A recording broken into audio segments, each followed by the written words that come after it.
Bonjour Stéphanie, merci d'être avec nous. Bonjour Brigitte, bonjour Laurent. Bonjour Stéphanie. Donc c'est votre mari qui était addict à l'alcool. Oui, ça fait presque 10 ans qu'il a arrêté de boire, donc c'est Bravo. en fait... oui, c'est ça, tout à fait, parce que c'était une histoire de famille, d'adolescence. Il a son papa et son grand-père qui buvaient aussi. Et c'était en fait une bagarre pour tous les deux pour arriver à ce qu'ils s'en sortent et à couper en fait ce lien familial aussi en même temps. Il a eu plusieurs rechutes comme souvent ou pas? Alors, il a essayé en fait tout seul parce que son médecin généraliste l'avait pas pris en main correctement, donc lui voulait arrêter. Donc il a essayé d'arrêter tout seul à la maison et j'ai cru que j'allais le perdre parce que c'était. Ça, c'est ce qu'il faut pas faire. Voilà, c'est ce qu'il faut pas faire. Et puis ensuite, on a changé de médecin généraliste et on est passé d'étape en étape en allant voir un addictologue. En fait, lui, il a pris aussi conscience qu'il fallait qu'il arrête quand il a perdu son papa.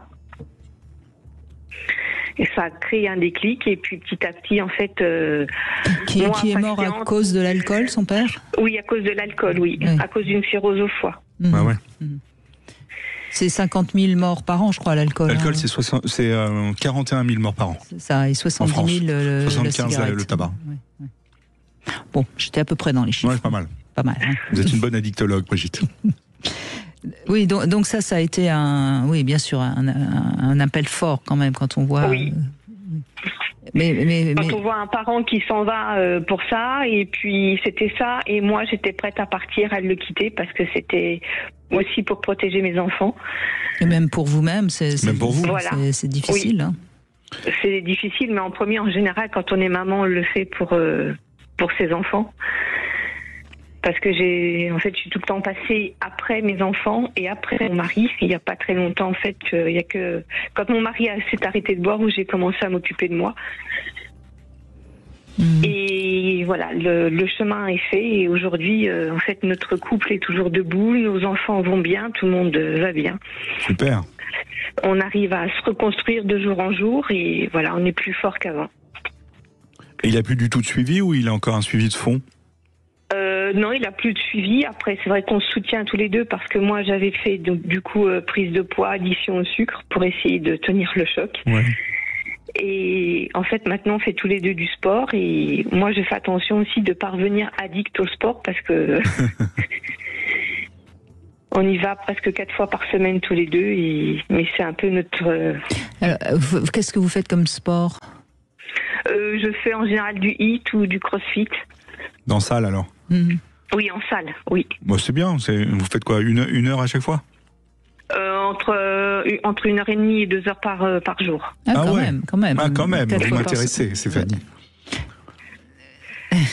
Oui, on est déjà dans du sport intensif. Un peu intensif, ouais. Oui. Mais ça vous fait du bien? Et ça fait du bien et en fait ça permet de se réconforter. En fait, on se sent... Ça vide la tête en fait. Hein. Et vous êtes tous les deux en plus, vous le faites tous les deux? Oui, donc ça, en fait, c'est un lien dans notre couple. On le fait pas ensemble parce que moi je vais dans des cours et lui il fait surtout de la musculation en individuel, mais ça permet de discuter de choses qu'on connaît tous les deux. Ça crée un lien. Génial. Bravo Stéphanie pour tout ça. Merci. Après, il faut être fort, il faut y croire, il faut essayer d'avoir confiance en fait en l'un et l'autre. C'est ça qui a réussi en fait. Mais vous, l'addiction au sucre, vous avez arrêté toute seule ou vous avez été vous faire aider aussi? Non, moi j'ai réussi à arrêter toute seule parce que j'ai pas trouvé de médecin qui arrivait à m'accompagner et en fait j'en ai fait un petit peu mon métier aujourd'hui. J'ai fait une reconversion professionnelle.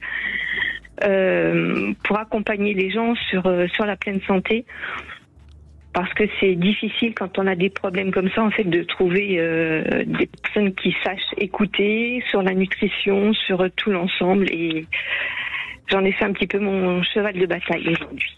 C'était probablement pas l'addiction au sucre que vous aviez, mais c'était une hyperconsommation sucrée ou un peu du binge eating quoi. Oui, c'était. Mais quand, par exemple, si mes enfants mangeaient une part de gâteau qui restait, que c'était la dernière, je me mettais en colère, je devenais très très méchante. Ouais.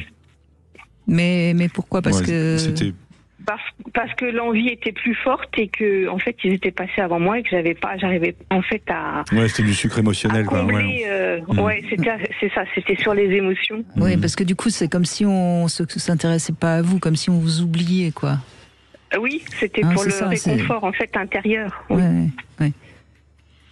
Bah, c'est super. Donc là, on voit bien, en effet, que c'est pas tout à fait l'addiction au sens c'est addictif. de l'hyperconsommation émotionnelle, quoi. C'était surtout sur le sucre, parce que tout ce qui était après, je sais pas, il y en a où c'est ce fromage ou la charcuterie. Moi, c'était vraiment les gâteaux, la pâtisserie. En fait, j'étais capable de faire un gâteau et de le manger toute seule dans la cuisine. Et on sait bien d'ailleurs que c'est souvent vers le sucre qu'on va quand c'est des kilos émotionnels. Hein. Et d'ailleurs, on voit aussi autre chose, c'est que certains patients qui arrêtent de leur consommation addictive d'alcool ou de certaines drogues peuvent se basculer sur le sucre. Comme l'arrêt de la cigarette d'ailleurs aussi. Ouais, et la cigarette aussi, réconfortant, vous voyez. Oui, comme si c'était le doudou, la petite sucette qu'on tête. Enfin bon, il y a beaucoup d'images symboliquement d'ailleurs qui sont proches entre le sucre et l'amour. Ben oui, vous étiez un petit peu abandonné par un mari alcoolique. Vous aviez vous deviez vous occuper beaucoup de vos enfants et plus personne s'occupait de vous. C'est ça. Il y avait beaucoup de choses à porter, donc il faut trouver quelque chose pour arriver à tenir. Vous avez traversé l'épreuve et finalement vous en sortez grandi. C'est quand même toujours le message qu'il faut donner. Hein. Oui. Les épreuves nous rendent toujours plus forts quand on arrive à les dépasser. Après, j'essaye d'être résiliente et de rester positive, et je pense que c'est ça qui arrive à faire tenir, à avancer. Et aucun de vos enfants n'a une tendance à boire? Alors, pour l'instant, mes enfants ont 22 et 25 ans. Oui, donc... Oui, mon fils a eu très peur au moment de l'adolescence, quand il commençait à sortir avec ses copains, peur de faire la même chose que son père. Et puis, il était suivi, j'ai emmené voir des psychologues pour qu'il puisse en fait exprimer et qu'on lui explique que c'est pas parce que son père avait fait pareil qu'il pouvait faire pareil. Ouais, la génétique n'explique pas tout, de toute façon. Hein. Oui.